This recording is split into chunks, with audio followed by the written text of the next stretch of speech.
বসিরহাটে বিজেপির SP office ঘেরাও কর্মসূচিতে 11 জন বিজেপি নেতাকর্মীকে গ্রেপ্তার করে বসিরহাট মহকুমা আদালতে পাঠালো বসিরহাট থানার পুলিশ।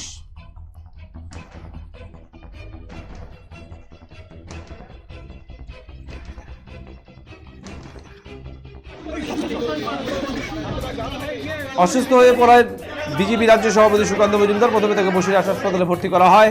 পরবর্তীতে সুকান্ত মজুমদারের শারীরিক অবস্থা স্থিতিশীল না হয় তাকে কলকাতার উদ্দেশ্যে নিয়ে যাওয়ার জন্য উদ্যোগ গ্রহণ করা হয় এদিন।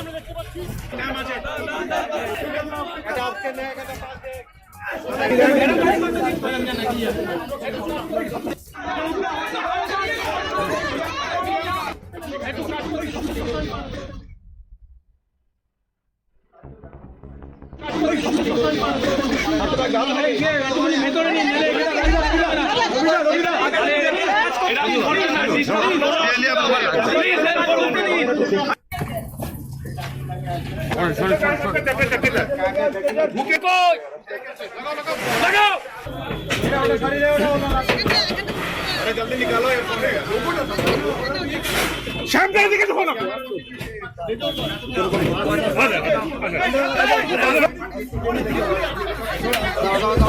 মুহূর্তে স্ট্রেচারে তাকে শোয়ানো হয়েছে এবং দ্রুত তাকে নিয়ে যাওয়া যত দ্রুত সম্ভব। সুকান্ত মজুমদারের কোনো সংজ্ঞা নেই আমরা দেখতে পাচ্ছি।